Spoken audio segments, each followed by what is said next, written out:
الحمد لله رب العالمين والعاقبة للمتقين ولا عدوان إلا على الظالمين وأشهد أن لا إله إلا الله وحده لا شريك له ولي الصالحين وأشهد أن محمدا عبده ورسوله وصفيه من خلقه وخليله سيد الأولين والآخرين اللهم صل عليه وعلى آله وصحبه ومن اتبعهم بإحسان إلى يوم الدين أما بعد أحبابي الكرام السلام عليكم ورحمة الله وبركاته. Je remercie Allah Tabaraka wa Ta'ala de m'avoir facilité ce liqa, cette rencontre avec vous. Je remercie aussi l'association Le Message qui fait un travail extraordinaire sur la ville de Lille. En tout cas, c'est ce qui est clair et évident pour ceux qui les suivent sur Internet, qu'Allah Tabaraka wa Ta'ala les préserve et leur accorde la sincérité ainsi qu'à vous, à nous, et qui nous accorde Al-Firdaws al-A'la. Mes frères et sœurs, notre thème aujourd'hui tourne autour d'une parole qui me fait très peur. Une parole qui me fait très très peur. Cette parole est une des deux conditions pour que les œuvres soient acceptées auprès d'Allah Azza wa Jal. Les deux conditions que l'on doit réunir pour qu'Allah subhanahu wa ta'ala accepte de nous une œuvre, c'est cette parole, puis ittaba' sunnat Nabi sallallahu alayhi wa sallam, suivre la sunna du bien-aimé Muhammad sallallahu alayhi wa sallam. Il se peut que tu fasses beaucoup de bonnes actions, mais si cette parole, qui est le thème d'aujourd'hui, n'est pas mise en pratique dans ta vie, Allah tabaraka ta'ala n'acceptera pas de ta part. Mes frères et sœurs, je pense que vous avez tous compris qu'il s'agit de l'ikhlas, la sincérité. Avant d'aborder ce thème, je tiens à vous dire que je ne suis pas la personne qu'il faut pour vous parler de sincérité. Haqiqatan, pour parler de ça, il faut le vivre. Qu'Allah subhanahu wa ta'ala m'accorde la sincérité, me pardonne et me guide. La sincérité. Que veut dire la sincérité? Al-Imam Ibn al-Qayyim al-Jawziyya, rahimahullah, l'élève de Cheikh al-Islam Ibn Taymiyyah, qu'Allah leur fasse miséricorde, a dit, donc c'est Ibn al-Qayyim rahimahullah qui dit, la sincérité, c'est que l'homme détermine et accomplit avec pureté ses paroles, ses actes, sa volonté et son intention qu'il voue à Allah Azza wa Jal. Je répète, la sincérité, c'est que l'homme détermine et accomplit avec pureté ses paroles. Toutes ces paroles, il les prononce. Pourquoi? Pour rechercher la satisfaction d'Allah Tabaraka Ta'ala, pas pour autre chose. Là, les sum'a wa les riya. Il ne veut pas par là avoir une réputation ou par ostentation il parle. Non, il veut que la satisfaction d'Allah Azza wa Jal. Donc, c'est que l'homme déterminé et accomplit avec pureté ses paroles, ses actes, sa volonté et son intention qu'il vaut à Allah Azza wa Jal. La sincérité, c'est le fait de purifier toutes nos actions de tout type de shirk. Grand shirk comme petit shirk. Petit shirk, on a par exemple riya, l'ostentation. Et sachez que la sincérité a une grande place en islam. Allah tabaraka ta'ala n'accepte aucune œuvre si elle n'est pas faite avec sincérité, avec ikhlas. Quand tu fais des adorations, il faut que tes intentions soient quoi? De satisfaire Allah Azza wa Jal. Quand tu fais des adorations, il faut que ton intention soit de satisfaire Allah tabaraka ta'ala. Et sachez que l'intention a plusieurs rôles. L'intention permet non seulement de différencier un acte banal, une aada, d'un acte d'adoration, comme par exemple le fait de t'amuser avec ton enfant. Je m'amuse avec mon enfant. C'est un acte qui est banal. D'accord? Mais si tu t'amuses avec ton enfant dans l'intention de le rendre joyeux, pour te conformer au hadith, le hadith d'Ibn Omar, où le prophète alayhi salatu wassalam a dit les meilleures œuvres sont de faire rentrer la joie dans le cœur d'un musulman, et c'est rapporté par Tabarani. Alors, il y a deux types de personnes. Il y a celui qui va jouer avec son enfant pour faire rentrer la joie dans son cœur et faire ce que le prophète alayhi salatu wassalam a dit, faire rentrer la joie dans son cœur. Là, vous êtes d'accord avec moi que cette aada, cette chose qui est naturelle, normale, va devenir une adoration parce qu'il a placé une bonne intention dedans. Mais quelqu'un d'autre qui joue tout simplement comme ça, sans avoir cette intention, eh bien les deux, ils n'ont pas la même récompense. Vous avez compris? Donc l'intention permet non seulement de différencier un acte banal d'un acte d'adoration. C'est bon? Mais aussi les actes d'adoration entre eux. L'intention permet aussi de différencier les actes d'adoration entre eux. C'est la niya qui va faire en sorte que soit je serai dans Tarawih, soit dans Salat al-Isha. N'est-ce pas? C'est avec la niya que soit je vais jeûner un jeûne obligatoire, soit un jeûne surrogatoire. N'est-ce pas? C'est avec la niya que soit je vais faire Umrah, soit je vais faire Hajj. C'est avec la niya que c'est compté soit zakat, soit sadaqa. Donc elle permet de différencier entre les ibadat. L'intention permet donc de différencier les adorations. L'intention, mes frères ainsi que vous, mes sœurs, doit être réglée de telle sorte que ce que tu fais comme adoration, tu le fais pour Allah Azza wa Jal. Et il faut dire la vérité. Il nous arrive beaucoup de nous retrouver dans le cas de figure où on veut montrer aux gens qu'on fait du bien. On veut montrer qu'on est généreux, qu'on a de la science, du savoir, qu'on est intelligent, qu'on fait beaucoup pour la communauté, que sans nous les choses ne se font pas. On aime mettre en avant nos qualités. Et bien là c'est très très dangereux. C'est très dangereux. Parce que toi quand tu fais des bonnes actions, tu les fais pour qui? Pour satisfaire les gens ou pour satisfaire Allah? Donc dans les examens de la dunya, si tu n'as plus de la moyenne, tu passes. Si par exemple à la fin, à la fac, je sais pas, tu t'en sors avec 12 sur 20 de moyenne générale ou 50 sur 100 ou 60 sur 100, tu t'en sors. Mais le jour du jugement, l'examen de l'intention, si tu as 99,9, tu passes pas. Il faut 100%. Il faut 100% pour l'ikhlas. Il n'y a pas 99,9. Il n'y a pas un petit peu de riya, sum'a. Il faut que tout soit khalis lillahi azza wa jal. Celui qui n'est pas sincère dans ce bas monde et agit avec ostentation. Vous savez c'est quoi l'ostentation? C'est le fait de faire les adorations qu'Allah nous a ordonnées, pas pour Allah mais pour les gens. Pour avoir madh an-nas, les éloges des gens. Que les gens disent tabarakallah, regarde, chouf, mashallah. Allah ibarak, chouf, sawtuhu jamil fi qira'at al-Qur'an. Il a une belle voix dans la lecture du Coran. Hafidha kathir min al-mutun, hafidha kitabillah. Il a appris le Coran, il a appris beaucoup de mutun, il a fait ceci, il a fait cela. Donc lui, il a appris pour avoir ça. Ça, c'est l'ikhlas, ça, c'est la sincérité, ça. La sincérité, c'est que par tes bonnes actions, tu ne recherches qu'une chose. C'est quoi? Irda Allah tabarak wa ta'ala. La sincérité, c'est de chercher la satisfaction d'Allah tabarak wa ta'ala seul. J'agis dans le bien, je prie mes 5 prières, je fais des prières surrogatoires, je pleure pour Allah, je jeûne, l'obligatoire, le surrogatoire, je fais des aumônes, je me comporte bien avec les gens. Pourquoi? Parce que je recherche la satisfaction d'Allah tabarak wa ta'ala. Moi, pour moi, le plus important, c'est ma relation avec Allah. Et écoutez attentivement ce hadith qui fait très très peur. Abu Hurayra radiyallahu anhu rapporte: j'ai entendu dire le messager d'Allah alayhi salatu wassalam, le jour de la résurrection, le jour du jugement. Le premier homme à être condamné sera l'un de ces trois. Le premier qui sera jeté en enfer de notre communauté, c'est qui? Celui qui est parti combattre fi sabilillah.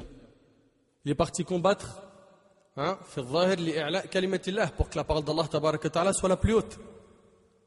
Et le jour du jugement, nous on est là, on le voit en enfer. Mais subhanallah, c'est pas possible. Comment ça se fait? Comment ça se fait?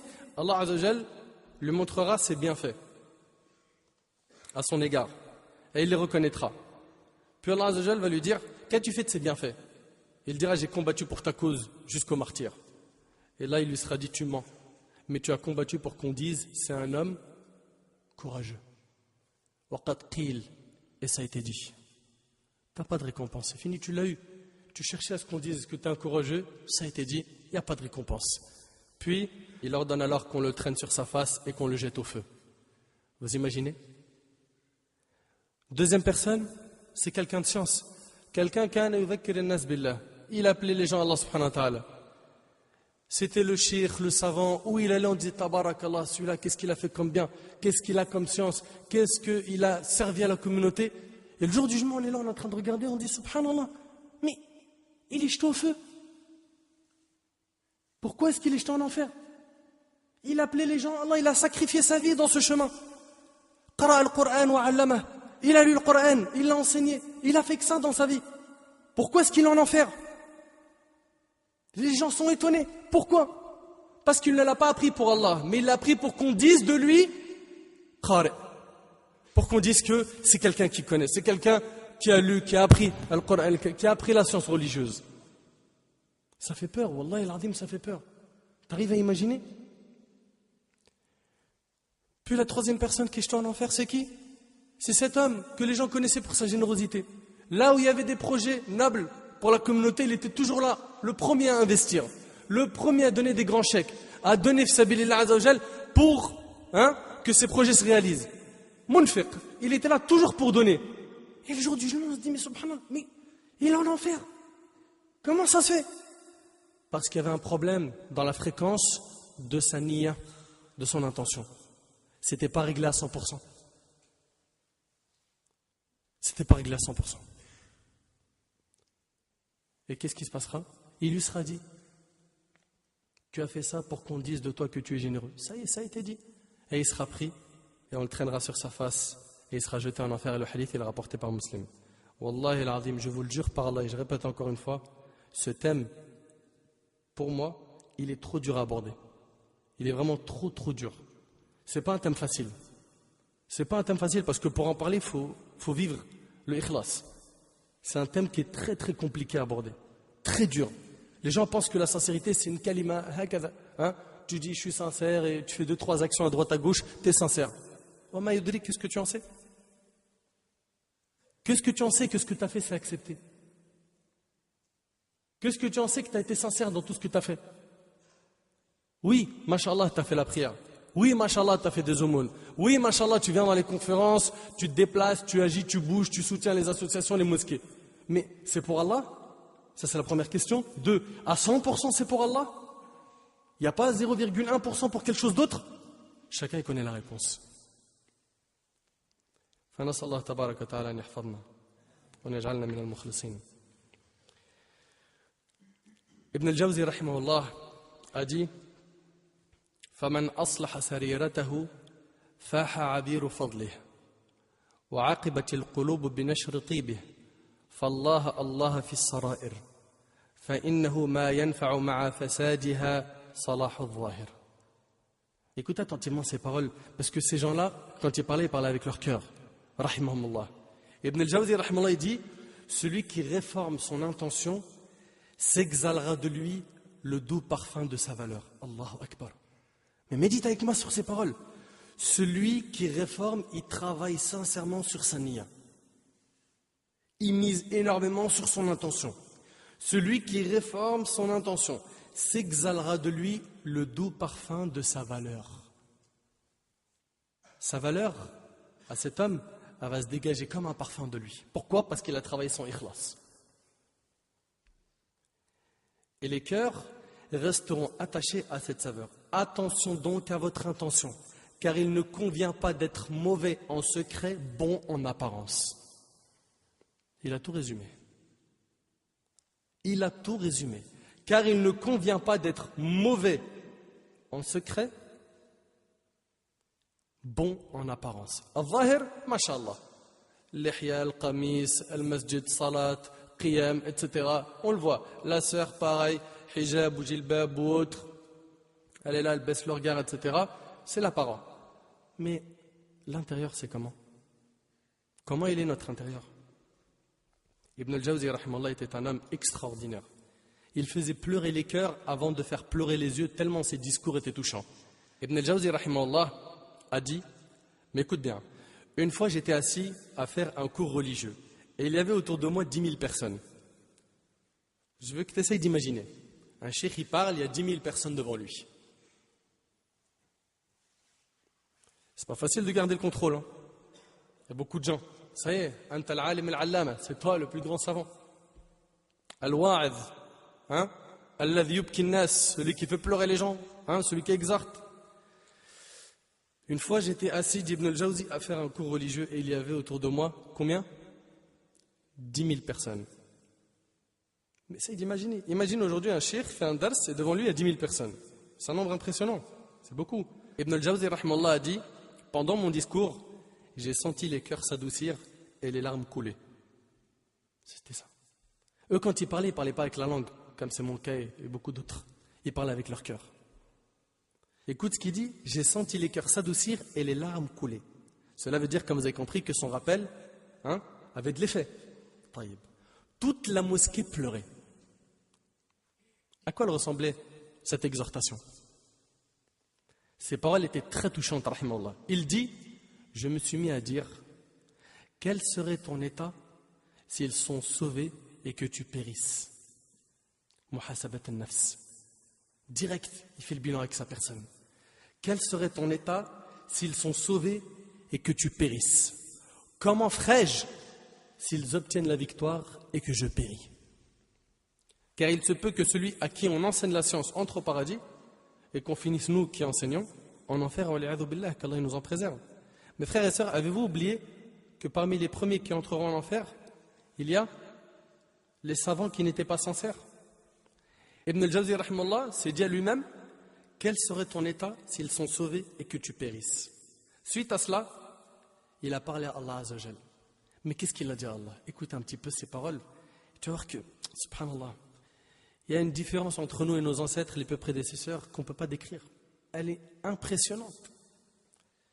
Il a dit à Allah Azza wa Jal, en parlant avec son cœur, pas avec sa langue, Seigneur, Maître, si demain tu m'anéantis par ton châtiment, alors ne les informe pas de mon châtiment. Pourquoi, à votre avis, il a dit ça? Afin de préserver ta noblesse et que l'on ne dise pas qu'une personne qui orientait les gens vers toi a été châtiée.